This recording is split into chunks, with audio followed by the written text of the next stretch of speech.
Welcome back, everybody, to another episode of Project Ozone 3 Kappa mode. I forgot this thing was even here. I was just kind of like flying around the base like, oh yeah, we set up this water wheel thing a long time ago, and that's powering our automatic sifter thing that we have down here, right?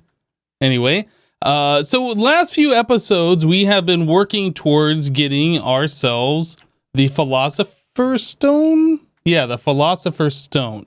And in order to do this, we needed to get ourselves a HECf-251 Oxide Fuel. In order to get that, we have to go through this huge Nuclearcraft chain of all of these radioactive materials. So off camera, I have put together everything that we need in order to get ourselves a fission reactor from Nuclearcraft. Now, I'm going to admit that I cheated a little bit, and I went back to one of my previous videos in Enigmatica 2 Expert where I set one of these up, and I copied the exact same pattern. There's only so many different ways you can build these reactors, and why reinvent the wheel, right? Anyway, what we're going to do is we're going to set that up down here, and I think it's just going to be right in line with this particular reactor, so probably starting right here. The way the reactor is going to be set up is only going to be one block wide, or one block tall. Yeah, anyway, so 7 by 7 on the bottom. So 1, 2, 3 away from here, and 1, 2, 3. And our center point, 1, 2, 3. And of course, a 1, 2, 3. Cool. So we'll get this all filled in here. In fact, we should do this a little bit faster and grab the builder's wand. So yeah, it's going to be 7 by 7 on the inside. The casing does go around the outside. I think that pushes it to a 9 by 9 when we get that all said and done. But anyway, our reactor is set up right here. Now, in the very center, we do need to get ourselves one of these graphite blocks. And then our graphite block will also need to be out here and out here. And then we kind of do a diamond pattern like so. So there's 9 of those. In the center here, we're going to put the reactor cells for them. I'll also place the torch here so we can see a little bit better. It's a little dark.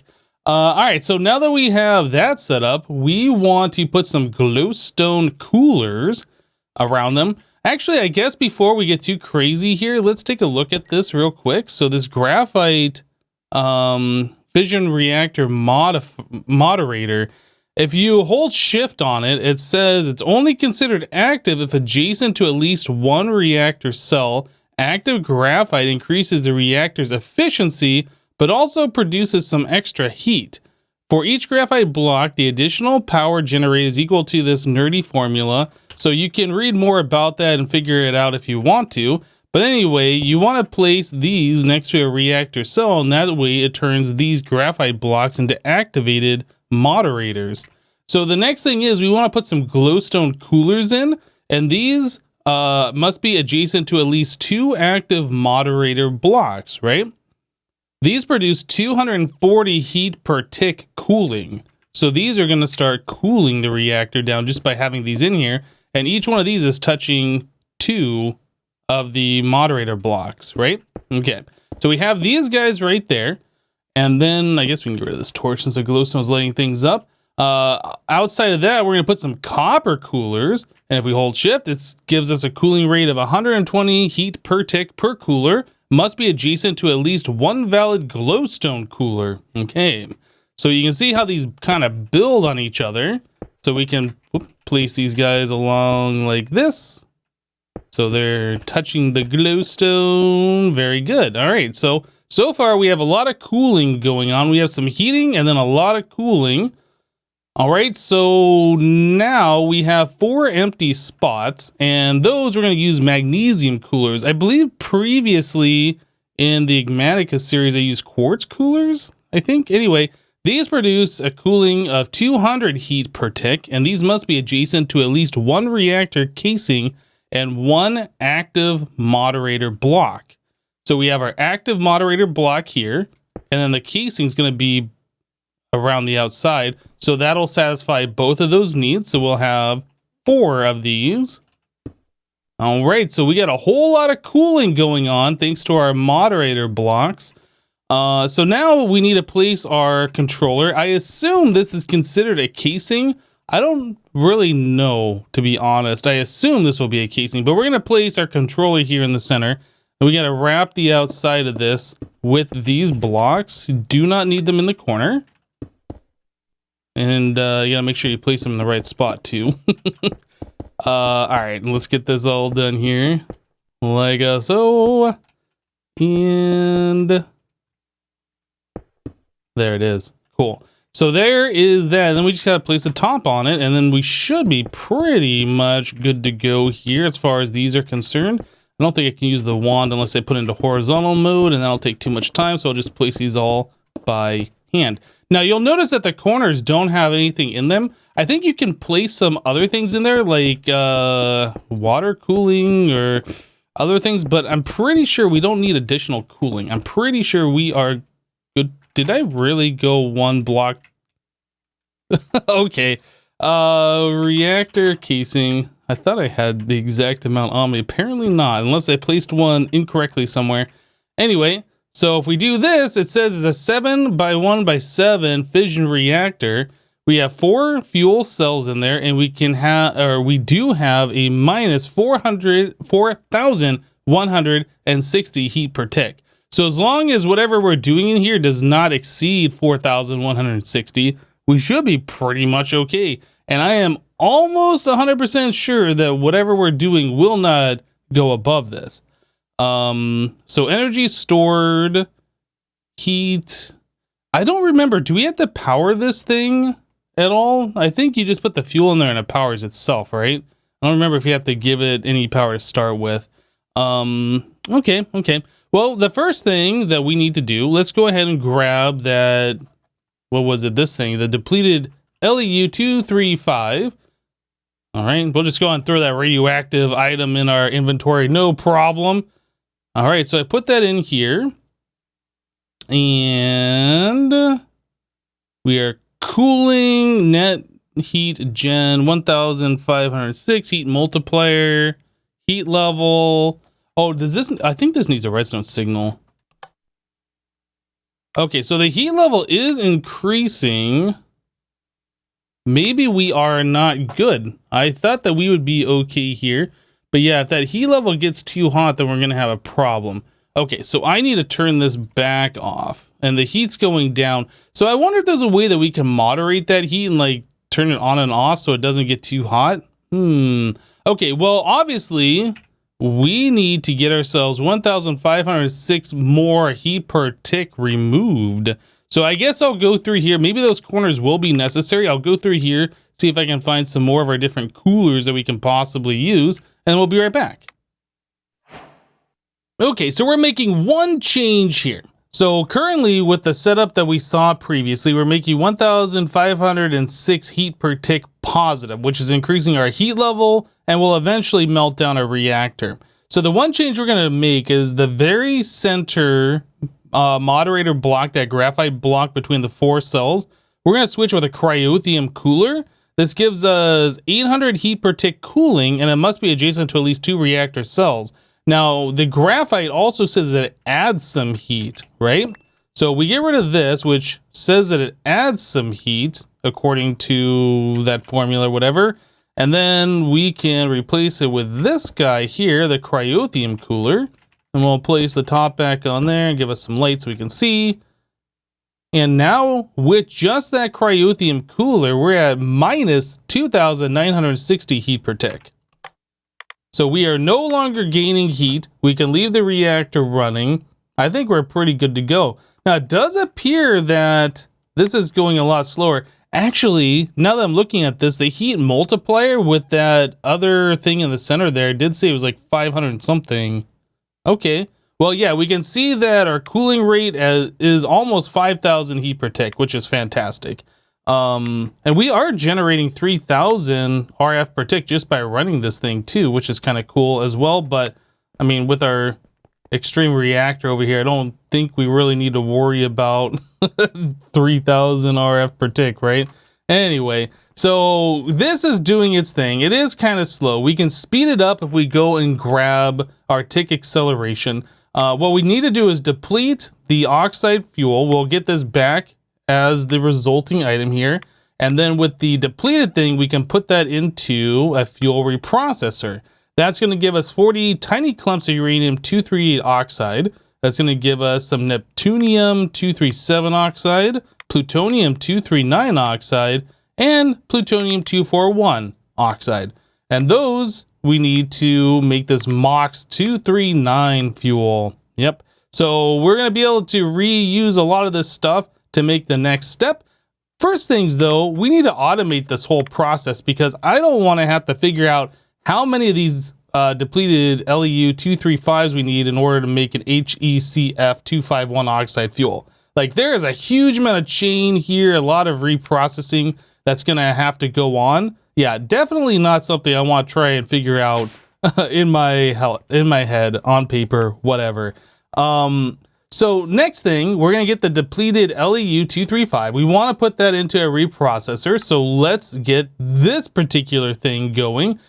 So one thing to note here, we have 4 outputs and Applied Energistics is only going to know about 3 because when we make a pattern for something, right, you only have the possibility of 3 outputs.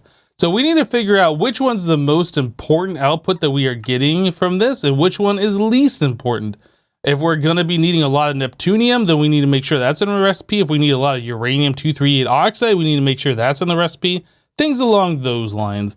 Now, uranium-238 oxide really isn't a big deal because we can get it from this 238 oxide, which I believe we can, yeah, we get that directly from yellorium, and then we can oxidize the uranium-238 with the fluid infuser, right? So this one, where is it? Isotope separator. Yeah, so the yellorium right here turns into the 238, right?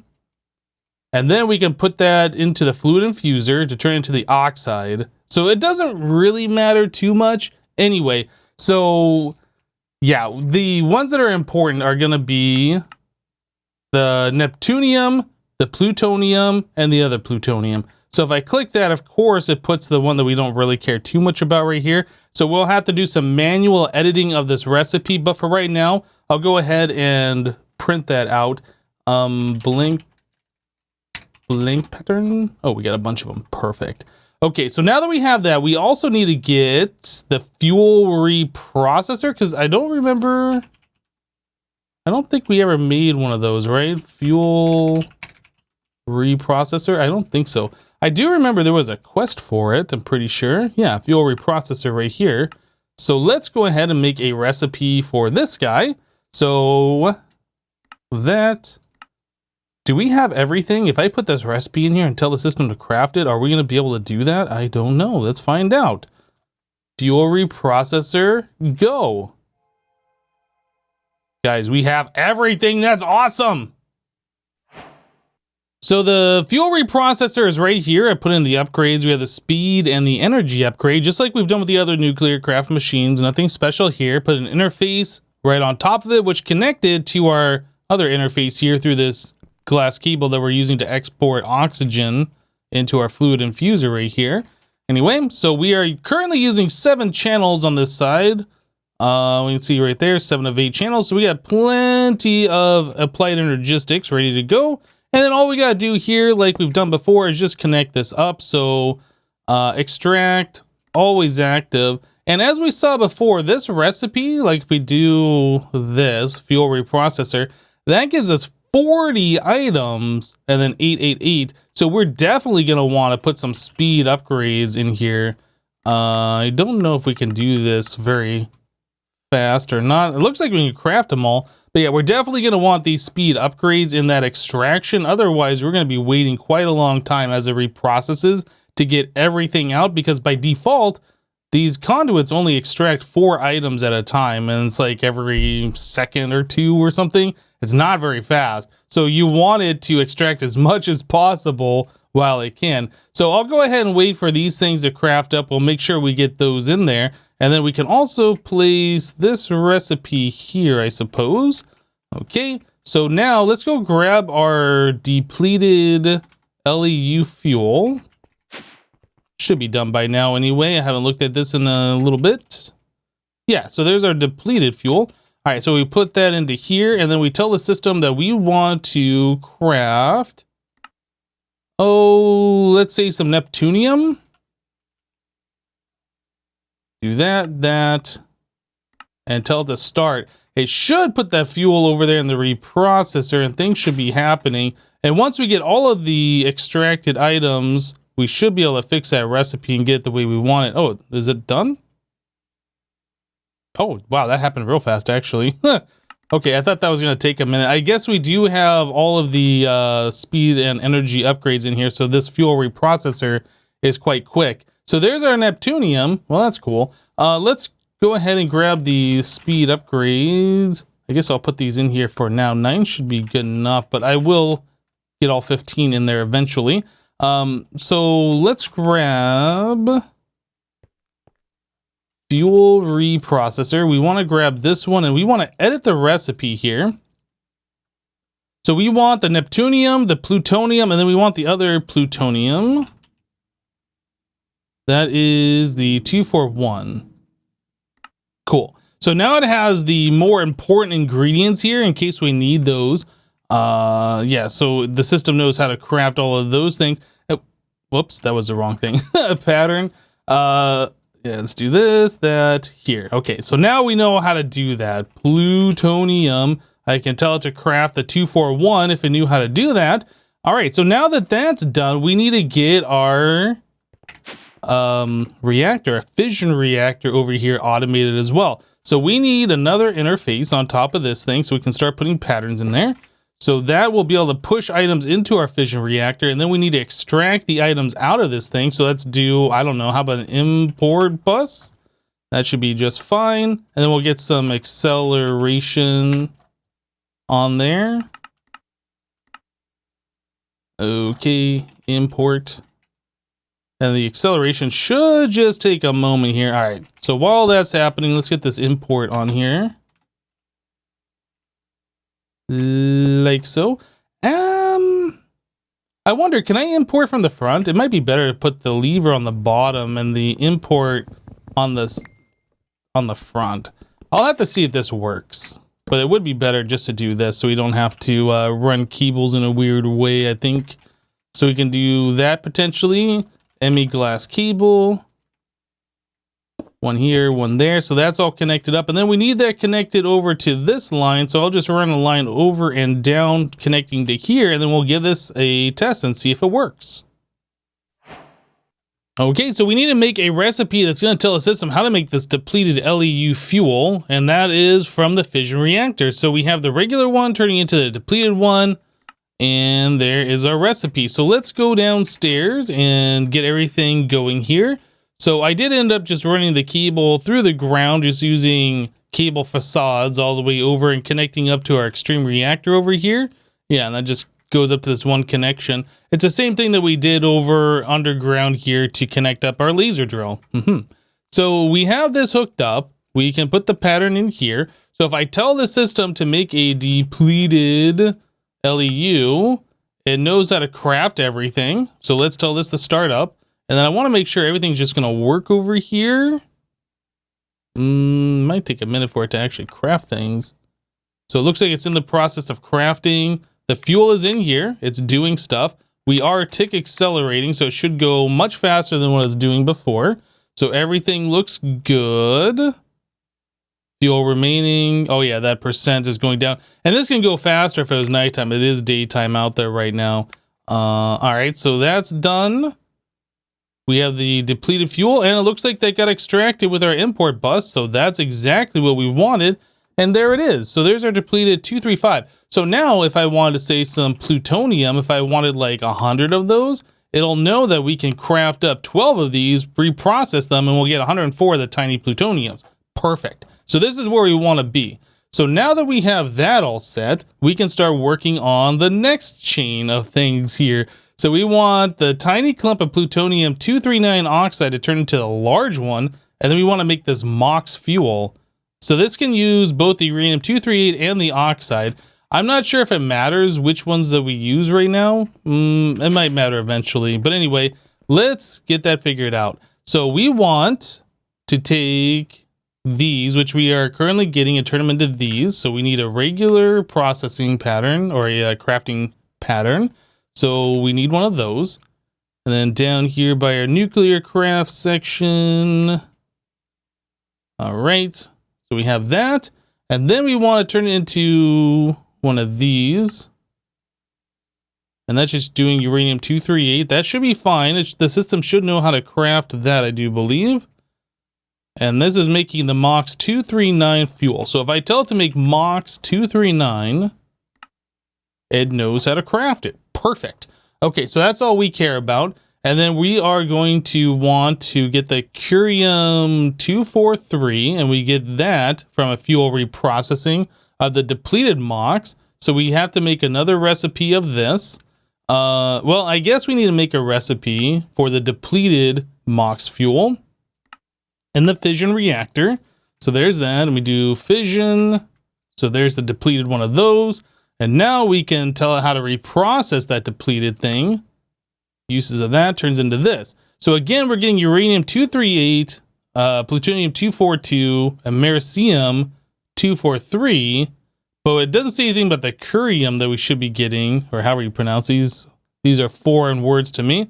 We're only going to get 4 of those, so we need to reprocess this fuel, tell it to make the, I guess, the americium, and then repurpose the pattern and put the 4 curiums in there so it knows how that works.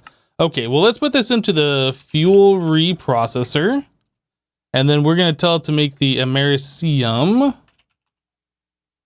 Just tell it to make one of those, and it should know how to do everything up to that point. So it's got to make some uranium, it's got to do some of these other things. I believe it's going to be using this reactor twice, 2 different recipes. Let's make sure things are working. Looks like things are going just fine. Okay, well, let's wait for that to finish up, and then we will continue on. All right, guys, so we are at the point now where we are making this curium-243. The next step is we have to make the big one, which comes from these tiny ones, which we are getting. And we need that to make this LECm-243 fuel. So we are currently making the 243, but we don't have the 246, right? We're getting these, the 243s, but we need the 246 as well. So let's look at how we get the 246. So that comes from the tiny piles, as most of these things do. And then the tiny pile, we are going to reprocess one of many different types of fuels in order to get that. Well, at this point, our system doesn't know how to make this. So this is going to come from something different that we haven't done before. So we can do an LEP-239, an HEP-239.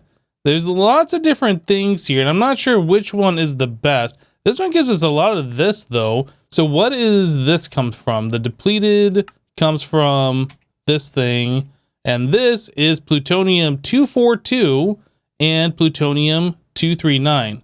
So 239, 242. We have 242 and 239 oxide. Okay, well, we know how to make both of those. So now that we have this, can we turn the oxide into the regular? I guess that's probably going to be the next step. Let's see. The uses... Oh, advancement made criticality. The uses of these... That's the oxide. I think you can just... Yeah, you put them into a furnace and then you get rid of the oxidation on it, or the oxide. Okay, so we have to make a recipe for that. Then we can turn it into the big boy. And then we... Oh my goodness. This is so much... Or actually, is it 242 oxide that we have? No, that's 239. Okay, we could do the 242 oxide or regular, but we need the 239 non-oxide. Guys, this is like way above my level of brain power here. I have to keep going back and forth. Like, is it this one? Is it this one? Do we have this? How is this made? Going through all of these recipes. Oh my goodness. Let me go ahead and just get this thing done, and we will move on past the curium stage. Oh boy. So far, some things that we've run into along this path. I was trying to make this depleted LECm-243 fuel, and some of the previous recipes, like more than one, said it was producing I think, plutonium-242, One of them was producing 4, one of them was producing 28 or something. Anyway, the point is we had like multiple recipes saying that I was producing this, and I went to go craft this particular thing. It said that we don't have any. Yeah, so like one recipe was producing some, another recipe was producing some, and it confused the system, and it didn't know how to make the stuff. So I changed the recipe for, what is it called? An isotope separator? No, it is fuel reprocessor. I changed this pattern right here, so it only produces 28 tiny clumps of curium-246. Yeah, it's not producing any of the other curium, it's not producing any other plutonium, it's only producing this, and that seems to get things to work. So if I tell it to make a depleted LECm, this thing, we can see that it's doing everything. It's got to make a whole lot of stuff here. And can you imagine trying to figure this out, like doing this yourself? I couldn't imagine doing that. This is far too much like crafting and micro crafting and items that are named practically the same thing and so much stuff. Oh my goodness, guys. Well, anyway, it seems like things are working just fine. Yeah, we're putting the fuels into our reactor. I haven't made sure that every single fuel that we're putting in there is like fine on heat. I assume it's fine on heat. I don't actually know if different fuels produce different heat values. They might. I guess I should keep an eye on that to make sure things are going right. But so far, so good. Our reactor hasn't melted down and everything appears to be working correctly, which is the important thing. Okay, well, there is still a few more in the line here to get to where we need to be.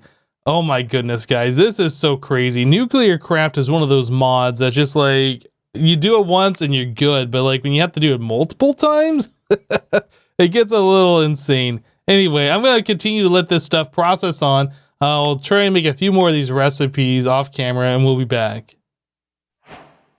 Okay, so here we are now at this recipe for the depleted LEB-248 fuel. This is depleted fuel berkelium, I guess is what it's called. So we're at this point right now, and if I wanted to make this, let's do LEB depleted next. So at this point, you can see that we are currently using 912 yellorium ingots to make all this uranium in order for us to do all of this stuff to get all the way to here. So this is getting quite expensive. If we come in here, we do add Nuclearcraft. We can see we got a bunch of uranium oxides and things along these lines. I kind of feel like we need to tell the system how to convert the uranium-238 oxide into the 238 uranium.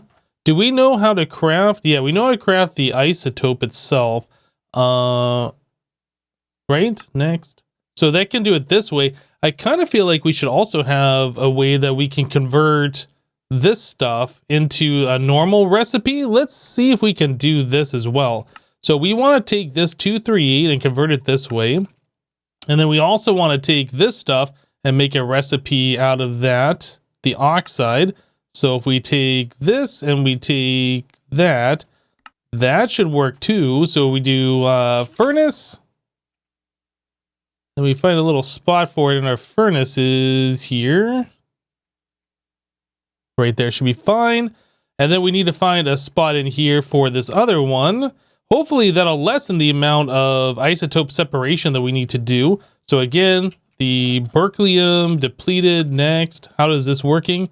It still doesn't really say that's helping us out too much. So I wonder if there's a way that we can prioritize one of these over another. Like if we come over to the fuel or the isotope separator, that's what we're looking for, right? Isotope separator. I know there's a priority on this. If I set this to -1, will it try and do the other recipes first? I don't really know how that works. Okay, so we did lessen the amount of yellorium that we're using. So it's going to do the crafting recipes first, and then when it can't do that, it'll reprocess fuel. Okay, so that's good to know. Don't think I've ever done this before in applied energistics. So that's something new. So let's go ahead and start that up. Yeah, so we're using roughly 200 yellorium ingots less than we were before, and we're using some of that oxide fuel that we had. Uranium. Yeah, so all those little tiny pieces of the uranium-235 and the oxide have been used. That's awesome.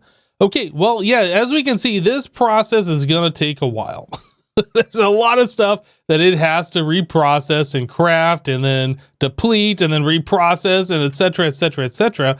Now, again, our reactor down here is producing a decent amount of power. For like the first fuels, it's only making like 4,000 or I guess 3,000 RF per tick.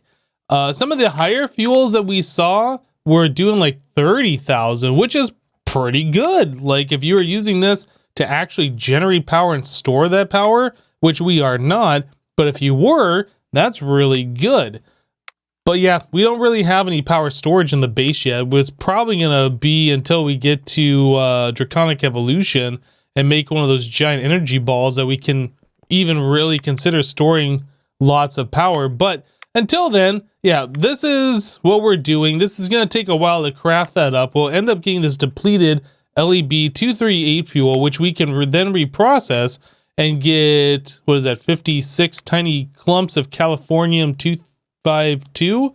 I don't know why this is showing two separate outputs of the same thing, but I assume we're getting 56 of those. We're also going to get some more Californium-251 and then some 249. And we've already made the 249 in another recipe, so I don't think I'm going to keep this. We will just say these three items, and in fact, it'll really just be those two. I'll combine those into 56. And then once we get to that stage, we are getting pretty close to this HECf-251 Oxide Fuel, which is what we need in order to do this. So yeah, we are getting pretty close. We can make one of these, which I don't know how many of those we need in order to make this thing, but it's probably going to be quite a lot. We're going to have to farm up some more yellorium. We do have the magical crops to do that, and I will have to get a bunch of that. We're going to need, I think, probably like 2,700 more ingots in order to do everything that we want to do.